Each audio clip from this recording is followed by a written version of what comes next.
Hook, have you ever had one of those moments where you're just trying to live peacefully, minding your own business, and someone decides to make your life harder for no reason?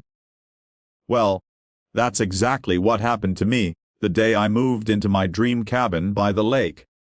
I thought it was going to be the start of something beautiful. Tranquility, sunsets on the water, mornings with coffee, and nothing but birds singing.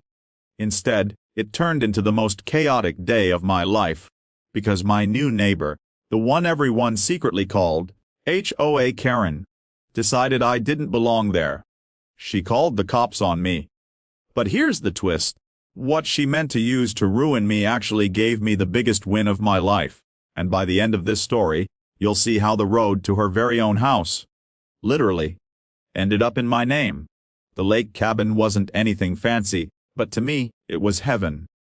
Weathered wood siding, a big stone fireplace, and a porch that practically begged for rocking chairs. After years of city noise, rent hikes, and neighbors stacked on top of neighbors, I wanted peace. I wanted the sound of water lapping against the dock and the smell of pine trees in the evening. So when the moving truck rattled down the dirt road to unload my things, I was glowing with excitement. That glow didn't last long. About 20 minutes into unloading boxes, I heard the sharp slam of a car door. A woman in her late 50s marched toward me like she was leading an army. Her hair was sprayed stiff, her expression carved into disapproval, and her clipboard, yes, she had an actual clipboard, was clutched in her hands like a weapon. "You can't park that truck here!" she barked before I could even say hello. This is private property, and trucks that size are not allowed on the road without prior approval. I blinked, caught between confusion and politeness. I'm just moving in. The cabin at the end of the lane. Bought it last month. Her eyes narrowed, like I had confessed to a crime. That property belongs to the community. We have rules. We have standards.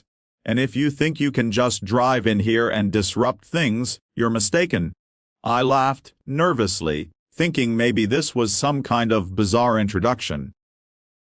Sorry if it's in the way. We'll be done unloading in a few hours. But she wasn't laughing. Her lips pinched tighter. This is exactly why we need this HOA. People like you.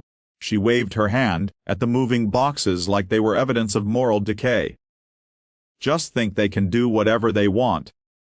I wanted to argue, to tell her I'd checked the deed myself, and there was no mention of any HOA attached to my property. But before I could even form the words, she pulled out her phone, dialed a number, and said loudly enough for me to hear, "Yes, I need officers sent to Lakeshore Road immediately. We've got an unauthorized vehicle, potential trespassing." I froze. She called the cops. On me. On the very day I was moving into my own home. The truck driver looked at me like, "Do you want me to leave?" But I just shook my head. I wasn't about to let some stranger bully me out of my own land. When the police arrived, 2 officers stepped out of their cruiser with hands resting on their belts.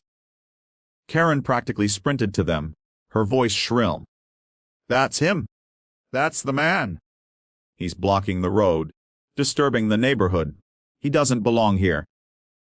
One officer walked up to me while the other listened to her rant. "Sir, do you live here?" I swallowed hard, pulling the deed out of the folder I had in my backpack. Thank God I kept it handy. "Yes, officer. I bought this cabin. Here's the paperwork." He glanced at it, his expression shifting from suspicion to a mix of irritation and sympathy. He looked over at Karen. "Mom, this man owns the property. He has every right to be here." She exploded. "No, you don't understand. That road is maintained by the HOA. He has to follow our rules." The officer sighed. "Mom, unless you have legal documents that prove otherwise, this isn't an HOA matter. It's his road to his house. If you keep harassing him, it could be considered trespassing." I thought that would end it, but Karen didn't back down. She stormed off with a parting shot. "You'll regret this. We'll see what the association has to say about you." I was shaken, but I brushed it off. I had a house to move into, and no self-appointed neighborhood watchdog was going to ruin it. Or so I thought. What I didn't know then was that this HOA Karen wasn't done with me. Not even close. And her stubbornness was about to lead me straight into one of the most surprising victories of my life. The weeks after moving in were tense. Every time I went outside, I felt her eyes on me from across the lake. She'd drive slowly past my driveway, glaring. Notes started showing up in my mailbox, unsigned, but full of complaints. Your porch light is too bright. Your grass is too long. Trash cans must be hidden. I almost laughed at first. I hadn't joined any HOA. My deed was crystal clear. My property was free and independent. But Karen wouldn't let up. She started calling the county, filing noise complaints when I used a hammer, even reporting me for illegal construction when I put up a simple dock ladder. Each time, officials came out, checked the situation, and left with an apology. She was relentless. Then came the day I got a letter in the mail. Not from Karen, but from the county itself. It was about the road. Apparently, the road leading up to the cabin had been left in a strange legal limbo years ago. The original developer had gone bankrupt before finishing the HOA paperwork. The county maintained only part of the road.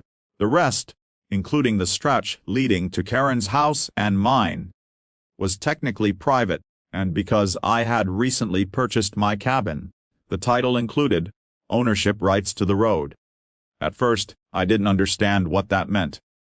I called the county office, and the clerk, almost chuckling, explained it. Sir, as it stands now, you own that road. Anyone who uses it has to abide by your terms, including your neighbors. I sat there stunned. Karen had spent weeks treating me like an intruder, like I didn't belong. But the legal truth was the opposite. She was driving over my road every single day to get to her house. At first, I wasn't sure what to do. The petty side of me wanted to put up a giant gate with a sign that said, "Residents only," but I didn't want revenge. What I wanted was peace. So I drafted a simple letter and delivered it to Karen's mailbox. Dear neighbor, as the new owner of the private road leading to our homes, I am offering all residents access under one condition: mutual respect. I ask that we treat each other kindly and refrain from harassment. No fees, no rules, just respect. Signed, your neighbor. For 2 days, there was silence. Then, I saw her in her yard, standing stiff as a board, holding the letter in her hands. She didn't say a word, but for the first time, she didn't glare at me. She just looked defeated. It wasn't triumph I felt. It was relief. Because finally, after weeks of hostility, the balance had shifted. She couldn't bully me anymore. In the months that followed, the tension slowly melted. Karen stopped sending notes. She stopped driving by my house at a crawl. Once, when my mailbox got knocked over in a storm, I found it standing upright again the next morning, re-cemented into the ground. She never admitted it, but I knew she had fixed it. And that's the funny thing about life. Sometimes the battles we don't ask for bring us the greatest victories. Not because we win over someone else, but because we win back our own peace. So, yes, the woman who called the cops on me for moving into my own house now drives every day on the road I own. But the real victory wasn't ownership. It was learning that standing your ground with kindness can be stronger than fighting fire with fire. And if you take anything from my story, let it be this: never let someone bully you out of your own peace. Sometimes, the road to your dreams might get blocked, but with patience, persistence, and a little bit of faith, you might just end up owning the road itself.